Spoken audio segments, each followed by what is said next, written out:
ivyo dukora vyahinduye ubuzima kubo dufasha nivyo hari abamasheke abana bayobe mu ishuri abamenye ako no munsi tuzogira celebration ya diplome y'abana babiri bavuye mu barabara batayiga rero umva ni ikintu ciza ko naturonse dusoya aba diplome ba mbere.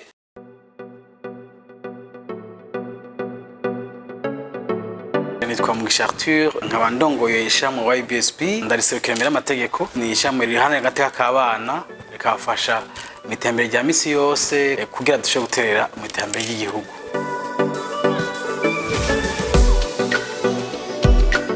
Twe dufasha abana bato guhera ku myaka yo hasi cyane gushika aheze ishuri kuko twe nta mwana dufasha atiga afuma yiga imyuga mugabo aba afise ikintu akora kimuteza imbere. Turafasha mu kwimenya ko umwana amaze gukura gatoya hari ingabino baba bafise twafasha kumenya natwe tukaraba icyo ashoboye gukora muri kazoza tukayikorerako. Hama kandi turagaburira turabigisha turabavuza tukagura impuzu.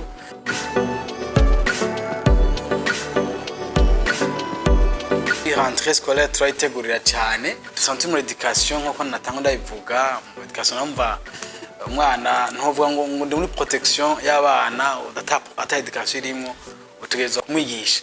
Rero twe dusanzwe uko twikora turafise campagne bita sororikaye ariko twe turitegura iyo campagne sororikaye zo yisamedi hari abazoduga muhinga gufasha abana gutanga ibikoresho by'ishuri mwaro dusabana 83 babatwa. Rero campagne sororikaye niyo resume ukundi ko turitegurira ama rentrée scolaire.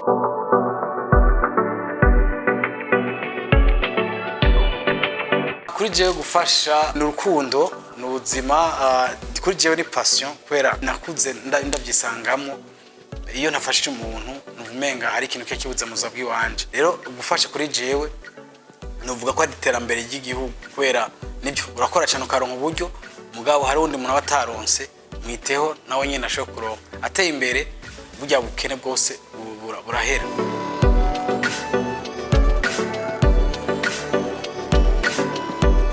Ibikorwa byo gufasha twabitanguye muri 2011 ariko neza muri 2013 kubera nino twashoboye gutangura programme vuga nti tuve nka two tujanga hama 2016 tushaturonka agreement ya leta bwa dushoboye gukora officiellement ku mugaragaro vyemewe n'igihugu. Ivyo dukora vyahinduye ubuzima kubo dufasha nivyo hari abamasheke abana bayobe mu ishuri abamenye ako no munsi tuzogira celebration ya diplome y'abana babiri bavuye mu barabara batayiga ni ikintu ciza ko naturonse dusoya aba diplome ba mbere.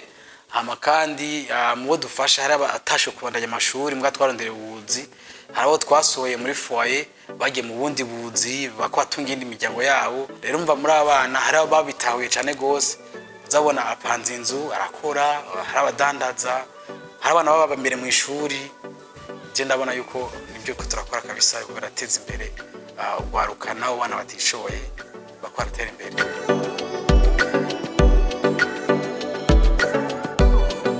Sikintu coroshe n'abantu benshi babibaza yuko biba vyoroshe sikintu coroshe na gato. YBSP hari amambre benshi bari nyuma yayo abantu bashika 200 personnes bari muri association biyangajije guterera mensuellement twebwe baterera kwezi tukari inzu y'abana tukari ratio tukari ibiki turafise ama organisation hamwe tukagira ama fundraising ama evenement turashimira abantu bamwe kabisa bavyitayeho.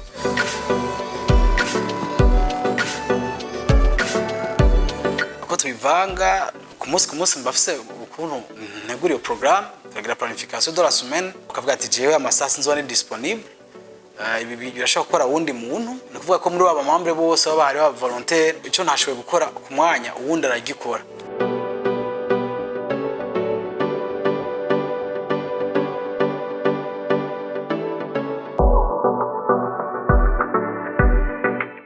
Icambe kwanza nababwira nuko nkuko bari benshi bafashe nabo bana benshi kuko hari gihe tugira ubwo tuvuga ati ama campagne nivyo vya kweri birashikira wa mwana bari bavuze iyo campagne uko aragira ivyo bikoresho kujya bashamo inguvu yo kubirondera eske ko agira inguvu zo kumwitaho umwana ariko rero tubafashe neza iyo umuhaye mukurikirane mu ishuri urabe ko eske ibyo bikoresho namuha yabikoreshe neza ani mu gihe wabimuhaye ni réellement wabimuhaye ni vyiza eske ibyo namuhaye yabikoresheje eske mu ishuri hari cyavuyemo rero ni viza ko haba icyo bita suivi.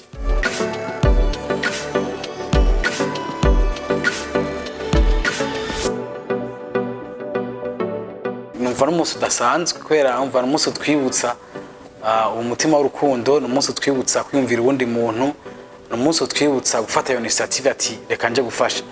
Rero notanga ubutumwa bugufi gusa ku bantu bakorana umutima kandi bacika ingufu ko ibintu turakora nkuko bandi bakora bikora hari igihe bidakunda bijya wa wifuza. Rero ni viza cyane gose ko umunsi wahariwe tanga canke kwitanga cyo tubera icibutso ku bantu bose bafite umutima w'urukundo. Ahubwo mbona akajya gutumira abantu bakunda gusorora icupa n'ifana reka n'ibindi basorora ikaye kubera harageze le 14 septembre tuzosorora ikaye officiellement uvuga ko abantu bose bagira maratanga ibikoresho by'ishuri canke iki no tuzobiciriza officiellement.